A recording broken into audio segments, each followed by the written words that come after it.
안녕하세요. 한국사회 이해 9과 보육제도입니다. 보육이란 아이를 보살피고 돌보는 것을 말합니다.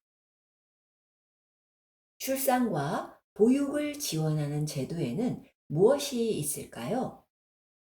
임신을 하게 되면 정부에서 임산부의 건강 관리와 출산에 필요한 비용의 일부를 국민행복카드를 통해 지원한다. 어린이집이나 유치원을 다니는 영유아를 대상으로 보육비나 유아학비, 유치원비가 아이 행복카드를 통해 지급된다.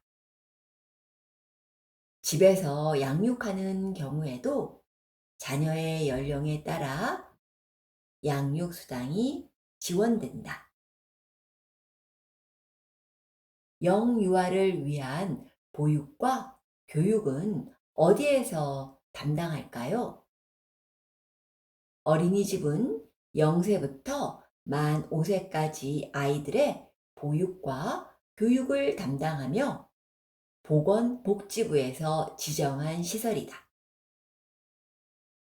유치원은 만 3세부터 초등학교 입학 전 만 5세까지의 유아들이 다니는 교육부 관할 교육기관이다. 이번에는 탐구활동 문제를 같이 풀어보겠습니다. 한국의 출산을 지원하는 제도에 대한 설명으로 옳지 않은 것은 1.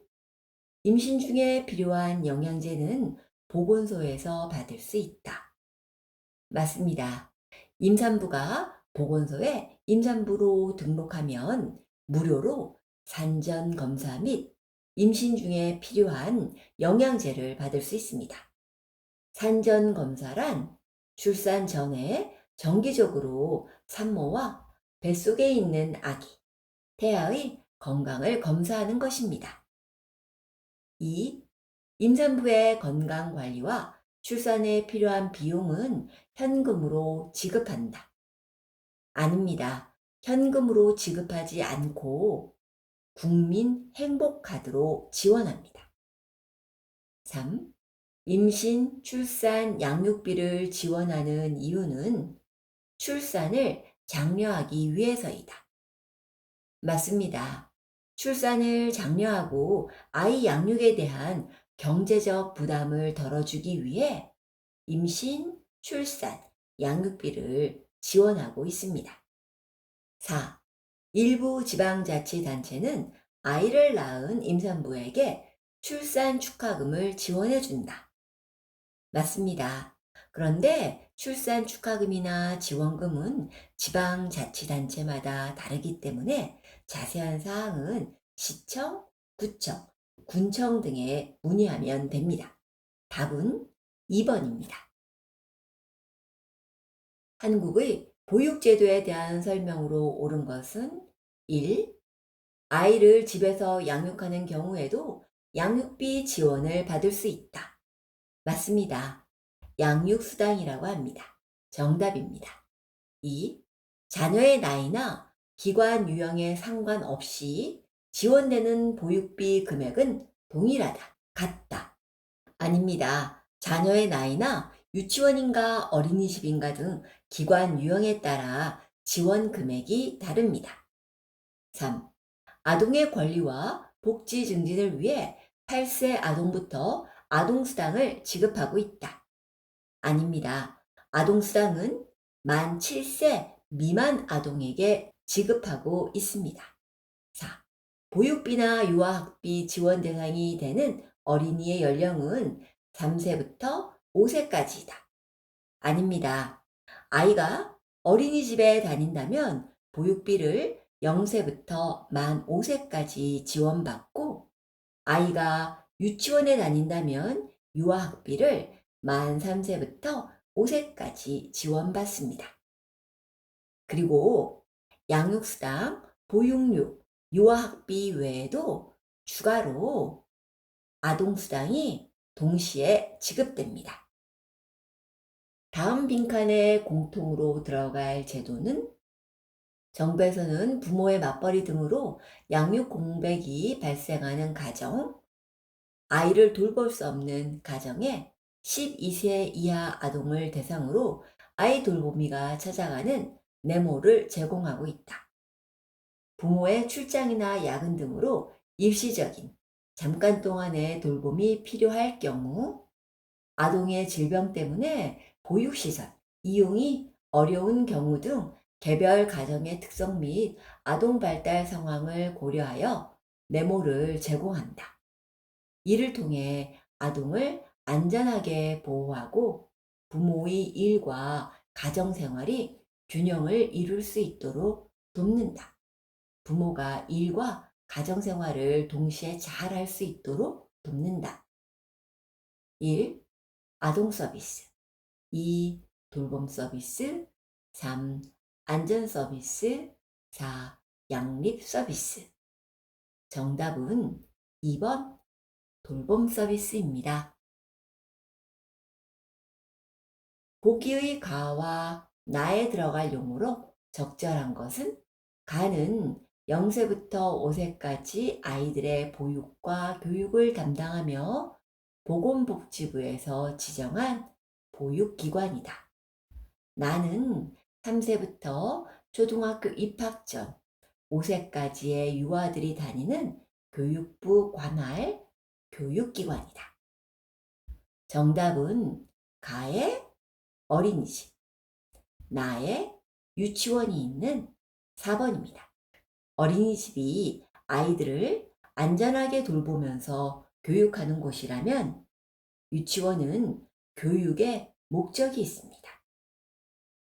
보육과 교육의 차이는 보육은 아이를 돌보는 것을, 교육은 아이를 가르치는 것을 강조합니다. 그래서 어린이집은 보건복지부에서 담당하고 유치원은 교육부에서 담당합니다. 다음 중 아래 글의 내용으로 옳은 것은 유치원은 정부나 지방자치단체에서 설립한 국공립 유치원과 개인이나 법인, 종교단체가 설립한 사립유치원이 있다. 보통 평일 오전 9시부터 오후 2시 정도까지 운영되며 맞벌이 부모의 자녀를 위하여 오전 7시부터 오후 8시까지 종일반이 운영되기도 한다. 유치원 교육비는 일반적으로 국공립이 사립보다 저렴한 편이다. 그래서 국공립 유치원에 자녀를 보내려면 신청을 한 이후에 오랫동안 기다려야 하는 경우가 많다. 다음 중 위의 글의 내용으로 옳은 것은 1. 평일의 경우 오전 9시부터 오후 4시까지만 운영된다. 아닙니다. 평일인 경우 오전 9시부터 2시까지 운영합니다. 2. 유치원 교육비는 일반적으로 국공립이 사립보다 저렴한 편이다. 맞습니다. 정답입니다. 3. 개인이나 법인, 종교단체가 설립한 유치원은 국공립 유치원에 해당한다. 아닙니다. 개인이나 법인, 종교단체가 설립한 만든 유치원은 사립유치원입니다. 국공립 유치원은 정부나 지방자치단체에서 만든 유치원입니다. 4. 맞벌이 부모의 경우 유치원 대신 어린이집에 아이를 맡기는 것이 좋다. 아닙니다. 어린이집과 마찬가지로 유치원도 맞벌이 부모를 위해 오전 7시부터 오후 8시 정도까지 운영하는 종일반이 있습니다. 그러므로 각자의 사정에 맞게 어린이집이나 유치원을 선택하면 됩니다. 어린이집에 대한 설명이 아닌 것은 1. 교육부 관할 교육기관이다. 아닙니다. 보건복지부 관할입니다. 담당입니다. 그리고 어린이집은 교육기관이 아니고 보육기관입니다. 2. 일반 가정에서 아동을 돌보는 가정 어린이집도 있다. 맞습니다. 일반 가정, 보통 집에서 아이들 여러 명을 모아놓고 돌보는 가정 어린이집도 있습니다. 3. 기관에 따라 연장 교육 24시간 보육 지원을 하기도 한다. 맞습니다. 야간 돌봄 서비스를 제공하는 24시간 어린이집도 있고, 원래 정해진 시간보다 더 길게 아이들을 보살피는 연장 교육도 기관에 따라서 실시하고 있습니다. 4. 영유아의 균형 있는 발달을 돕는 교육이 이루어진다. 맞습니다. 영유아의 정신건강과 신체 건강의 균형 있는 발달을 돕는 교육과 돌봄이 이루어집니다. 답은 1번입니다. 참고로 한국의 대교 문화와 산후조리 문화도 알아두면 좋은데요. 대교란 임신 중 엄마의 마음이나 몸가짐이 태아, 뱃속의 아이에게 정서적, 심리적, 신체적으로 많은 영향을 미친다고 생각하고, 임신 중에는 나쁜 생각이나 거친 행동을 하지 않고 말이나 행동을 조심하고 좋은 음악을 듣거나 좋은 글 등을 읽음으로써 태아, 뱃속의 아이를 교육하는, 가르치는 한국의 전통 문화입니다. 그리고 한국에서는 출산 후에 미역국을 먹으면서 산후조리를 하는데요. 미역국이 산모의 피를 맑게 깨끗하게 해주고 모유, 젖을 잘 나오게 해주기 때문입니다. 수고하셨습니다.